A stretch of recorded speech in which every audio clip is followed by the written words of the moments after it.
Hey guys, Jacob here. This is another 1.8.3 build video for the Division. This is going to be going over my new high-end build I decided to make slash old school Skullgloves build.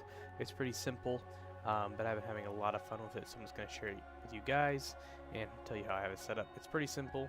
I'm running the Baird's chest piece, specialized bag, Skullgloves, Refresh Mask with 2 classified pieces. This is one of the old school 1.6/1.7 builds. Some people use it in 1.8, but I haven't used it in a while, so I decided to give it a run again. First off, I'll go over the weapons I'm using in the house, which is the exotic SMG, 24.8 base damage with deadly, responsive, and card counter.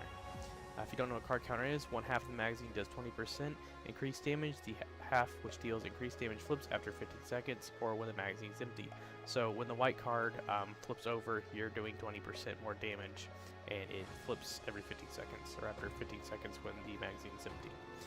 Responsive to 10% damage increase when targets within 10 meters of the target, and critical damage is increased by 10% or 15%, which is deadly. Now, the mods on this weapon are a Predator sight with crit damage, crit chance, and headshot, extended mag with crit chance, magazine size, and rate of fire, small grip with crit damage, stability, and optimal range, Lavate break with crit damage, headshot damage, and crit chance, and the lightweight M4 has responsive, unforgiving, and deadly, and 22.1 base damage. Now, the talents and mods are pretty close on this gun, or the talents are pretty close, kind of, but compared to the SMG. As you can see, it does have responsive, unforgiving, deadly, so unforgiving was added instead of card counter, so this is a pretty decent gun, but if you really want to beam people to distance and have more of a distance gun, I recommend having something like repaired on a gun instead of having responsive, that way you can shoot them a little bit further. Now I'll get into the attachments.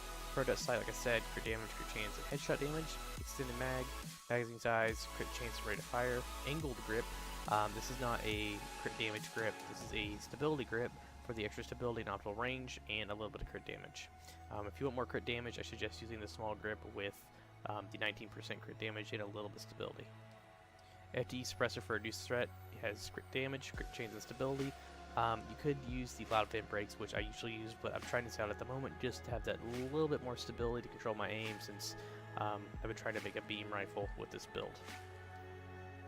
Now, the last thing on the list is the sawed-off shotgun with sustain, deadly, and predatory. This is just temporary. This is a skirmish one since I've been using this build in skirmish, but you can use this one in the DZ, which you want sustain, predatory determined, but these two talents work really well if you have them.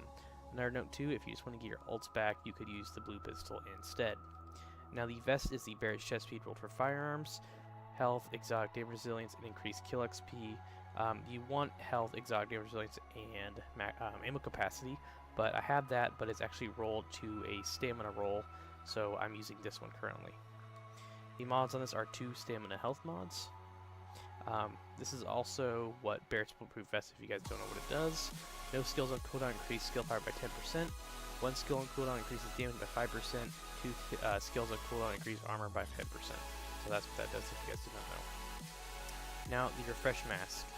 This is great for healing. All healing is improved by 30% with the last segment of health. So if you're almost dead and you hit this, it's going to heal you for 30%. So, which is really nice. A lot of people used to use these back in 1.6. I did. I know if people use these back in the day. If you have, you know how good of a mask this is.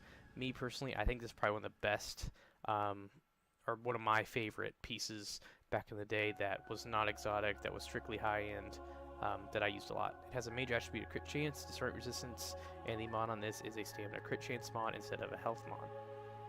Now, the knee pads could be anything: crit damage, firearm, shock, blind, and burn resistance, and it has a stamina health mod with a first aid self heal.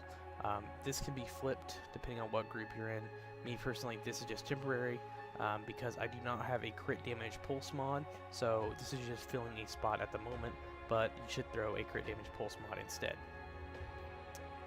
Now, the backpack is the specialized backpack, which is rolled for armor is 1288, rolled for firearms, adds 200% of firearms and stamina to skill power, 9% crit damage, and 55% ammo capacity. The mods on this are a stamina health mod with 2 pulse crit damage mods. The gloves are Skullgloves, which is one of the main pieces of this build. Damage increased by 16% when no sets bonuses are active. SMG damage, crit chance, and crit damage. These can only work, like I said, with no set bonuses. So like the Striker Holster and the Lone Star, since there's no set bonuses active, you get the damage unlocked from this. But for example, say I flip this with a Lone Star holster. As you see, the damage actually on the weapon goes down a little bit. So that's why you don't want to use two of the same thing. The Striker holster I'm using is pretty much can be any holster, both for all stats and crit chance, and equals crit damage mod. So what you really want is to have all pulse crit damage mods if you can get them. Like I have most of them on here. I'm just missing that one because I think it's in the stash box, so make sure you have a pulse crit damage mod on that instead. That's about it for the build. One thing I will say about this, you can flip Vigorous, or you could flip something like Reckless if you really want to use a little bit more damage, but I like using Barrett since you get armor and you get the damage from it as well. Now I'll go into the abilities I'm using. I'm using the Concealed Pulse, or the Scrambler, 11% crit damage, and or 17% crit damage and 11% crit chance. The crit damage is pretty nice when you hit your pulse on a player. Since you're using an SMG, this hits them a little bit harder, and that way you can melt them pretty quickly. The Booster Shot for more damage. 63,000 HP is not a lot, but it gives you that little bit more damage when you're in combat and be able to hit someone with your house pretty hard. Or you could beam someone with a lightweight after you pop this and get them at a distance and try to burn them down as quickly as possible. You could use the Immune Station or the Life Support if you want to get rid of Pred Bleed, or if you're using this in, like, I guess a PvE area, which I don't know why you would. If you want to flip some pieces around, I guess use the PvE. You can use the Life Support. Now the talents I'm using on this build are Critical Save, Combat Medic, Strike Back, and Steady Hands. I'll go over each one and tell you guys why I'm using them. Critical Save, use a Medkit during low health to increase damage resistance by 20% for 10 seconds. So if you're using, say you're in combat and use a Medkit, it's going to increase damage resistance by 20% for 10 seconds. It's pretty obvious what it is. Combat Medic, which I think should be on every build if you're in a team especially. Use a Medkit in your allies to heal group members approximately 20 meters by 40%. Strike Back, reach full health and reduce active skill down, or skill cooldown by 20%. So if you reach full health and you have a booster or an Immune Station, you can throw this down really quickly and get a small bit of health left. Or if you spec more to electronics and have a decent heal, you can hit this when you're almost dead and save yourself. Now the next thing, unless I'm using Steady Hands, so I've been switching between two talents here. Enter any cover to reduce recoil by 25% for 10 seconds. So if you're using a sniper or a lightweight and you go into cover, this will give you 25% reduced recoil and you could beam someone. Or one thing you flip to if you're dealing with Preds is Adrenaline. Medkits now give 7 seconds immunity from status effects, so that's really nice against the Pred Bleed. Now I'll go to the character sheet real quick for the house. 47% crit chance, 130 damage. If you want more crit chance, flip your scope for a Rugged Mini and you're good to go. Headshot damage is 62%, stability is 2%. I'll go over the survivability, 441,000 and 296,000 health. I'd recommend using, or if you're in a team, you can flip Barrett's with Vigorous if you want a little bit more heal, that since your health is so low. I'll go over the Lightweight M4 real quick. So you can see 23.50% crit chance and 112 damage. You could always flip the mods around if you want more crit chance, and always flip your talents around.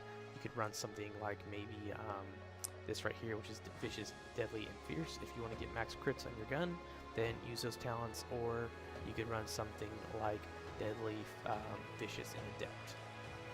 That's going to be about it for the video. Thank you guys all for watching. As always, I will catch you guys in the next one.